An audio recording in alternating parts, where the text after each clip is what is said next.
had a really great introduction session earlier where we talked about the basics. And I think this session is about how we might actually end up using AI. I've sort of interpreted the title liberally as to how I would like clinicians to use AI, not how we're using it at the moment. So this really got a sort of more future-facing slant to it than the title suggests. We've had ECG for about 100 years, and we seem to know what we're doing in terms of reading ECGs, but we haven't really fully unlocked the potential of the ECGs, which is why AI ECG is so exciting and potentially opens up all kinds of new avenues and new applications in our clinical practice. We have, over the years, taught ourselves to read ECGs by having a framework. So we look at the P wave, then the PR interval, then the QRS, then the T wave, and then using all that information in our minds based on what we understand about electrophysiological processes of atrial and ventricular depolarization and repolarization. We make our minds up about what's going on with the patient. So we say, is there AV block? Is there arrhythmia? Is there myocardial ischemia? All the things that we've taught and we've learned over the last 100 years. But the reason AI is exciting is because AI doesn't really care about what we've learned in the last 100 years. It will teach itself new ways of reading ECGs. It will read ECGs in ways that humans have never thought possible. It will read ECGs using combinations of waveforms that humans might not be able to grasp because it's using lots and lots of nonlinear combinations of the waveforms to make its prediction. And that's why we think it's the ECG is having a new renaissance because of AI. So I want to show you one specific thing. I think in the earlier talks, I talked about multiple models that we've trained, but I want to just show you some of the work we've done that I think may have potential application in the future in terms of clinical practice.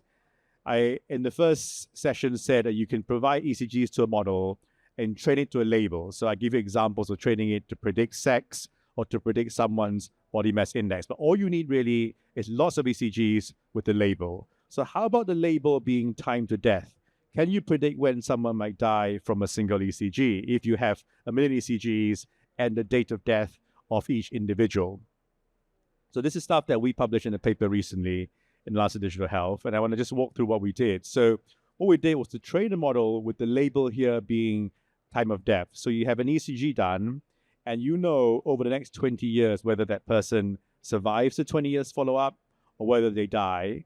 And if they die, do you know when they died and what was the time interval between the ECG and the time of death? And that's all you feed the model. You feed it the time of death from the ECG or whether they survived. And in an earlier talk, I talked about the quality of the data going in, and we talked about how maybe ICD codes are very soft labels and models trained on ICD codes are not so good because it's imperfect. The death registry is almost always correct. So the fact that you train to a perfect label of death means hopefully you'll get something quite useful out of it. So what we did was to train a model with lots of ECGs to try and predict someone's time of death.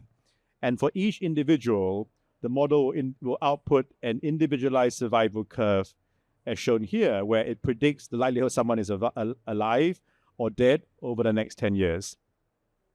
And here are some examples from the test set that the model has not seen previously. Here are 2 patients who died during the follow-up, and the actual time of death is shown here in the red dotted line.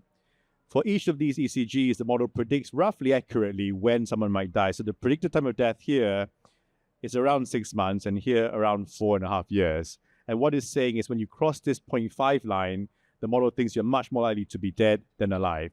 So it seems possible to train a model with the label of time of death and to predict when someone might die. And what it's really capturing is whether someone has a really sick-looking ECG or a healthy-looking ECG. Here are 2 examples of individuals that survive during the 10-year follow-up. You can see the output from the model is very flat. It's saying the chances of survival is around 90 to 100% over the 10-year follow-up. So somehow it's able to capture long-term risk of death and output a prediction that is relatively related to what is happening in real life.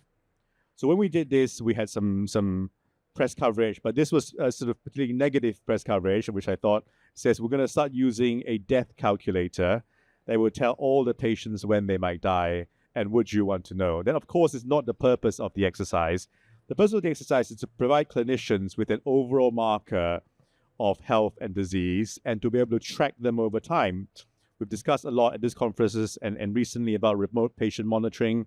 Here are two examples of two patients who've had about 100 ECGs over 15 years. What you can see is if you take the model to output survival, 15 years ago, these patients were predicted to be likely to be alive, almost certainly to be alive. And you can see as life goes on and then time moves on, the prediction drops up until these points when they actually die. So what you're able to do is use this marker as a marker of risk to track patients over time. And interestingly, if you look at the blue dots, which are the outpatient ECGs, they're fairly stable. They sort of downtrend over time up until the date of death. But if you look at the red dots, which are inpatient ECGs, you can see this is a dynamic biomarker. When they get admitted to hospital, the prediction drops, and then if they have the treatment and they survive, it comes up again. And here's another admission where it drops and it comes up again. So it's dynamic enough to track short-term changes in acute deterioration of ill health and then subsequent recovery, even with treatment.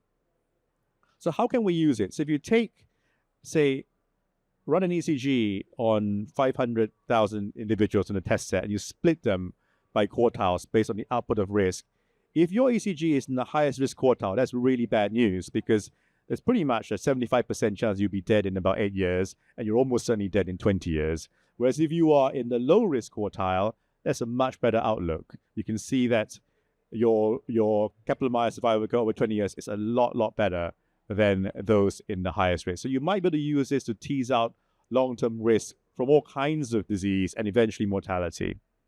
Interestingly, we as physicians think we're very good at reporting ECGs, but even if you take normal ECGs reported by cardiologists as normal, so these are things that we would have signed off as a normal ECG, and run the model on those ECGs, it's still able to split out the high and low risk. So even the normal-looking ECGs contain some signatures of risk that are potentially not discernible to the humans that the model is able to pick up, and the hazard ratio is still around 8-fold compared to the lowest risk quartile.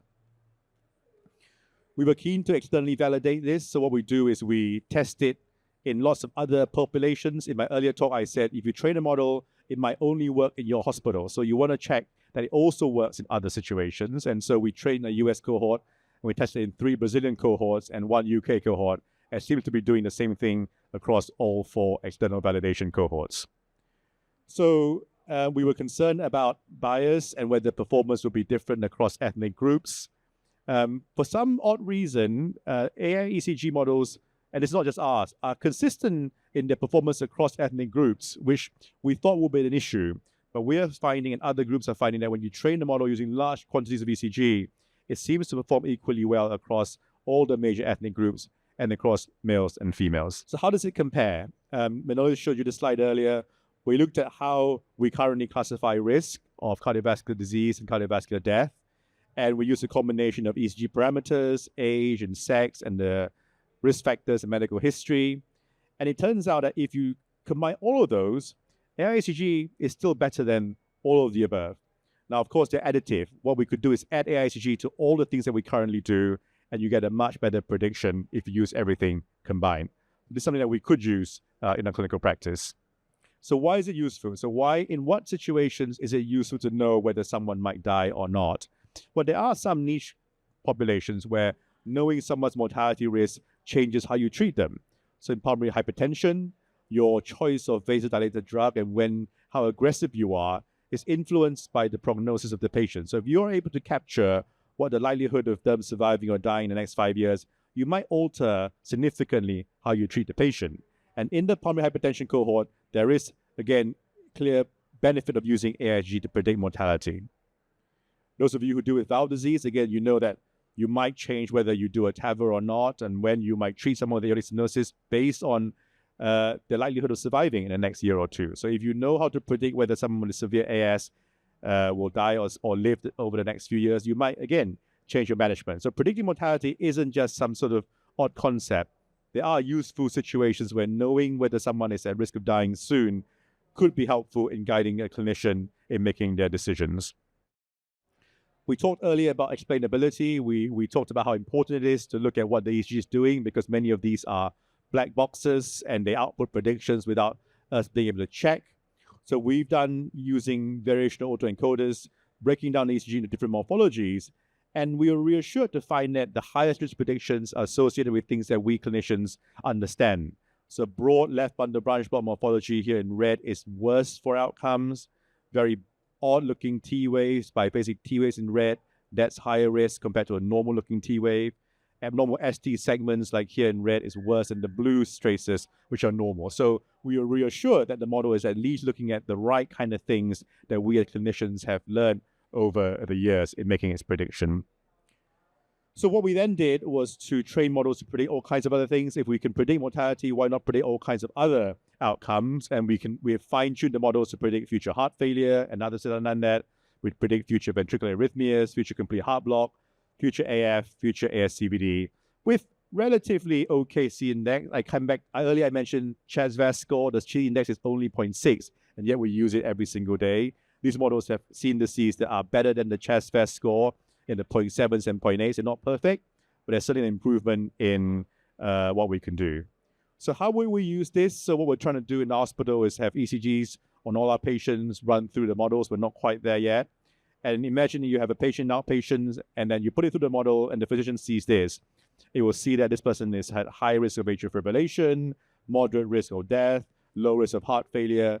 Knowing this information in clinic might change how you treat the patient. It might not, but that could be certainly something that we could aim towards and aspire towards, and it's something that we're trying to implement locally in our hospital. So here's an example of mock-up of how it might work. So what you could do is have a platform of an ECG as the patient comes in, or you could upload it onto some sort of web platform. As it goes on, it takes a while to run the models, it's analyzing, and then it gives you predictions. So it will say this person is at high or low risk of valvular heart disease. Is there any hidden diagnosis? What is the 5-year risk of AF, complete heart block, mortality risk, and so on and so forth. And then you can look at some sort of explainability analysis where you look at the saliency maps and work out why it's making the prediction. So that's, I think, something, in terms of what we're aiming for, that's probably what we want to do. Whether or not this is useful to clinicians, I think is an entirely different debate. Whether or not clinicians will use this, whether they can even change the outcome of the patient based on the prediction is an entirely separate question. But what we're doing is trying to train the models, implement it so it outputs predictions, and then it's down to clinicians to see what they want to do with that. So I want to finish off, I think, with a couple of quotes on which I tend to do with my slides. So this I showed earlier. Much of this sounds and feels a bit like magic, and it is a little bit like magic. The science fiction writer Arthur C. Clarke once said that any sufficiently advanced technology is indistinguishable from magic, and the challenge for us is, do we trust it? Will we adopt it? Or are we skeptical enough to not take on some of these new technologies? And the other quote I like to end with is this. People ask whether AI will replace humans. I think that humans still need to be in the loop, so AI will not replace humans, but humans who embrace AI will replace humans who don't. Thank you.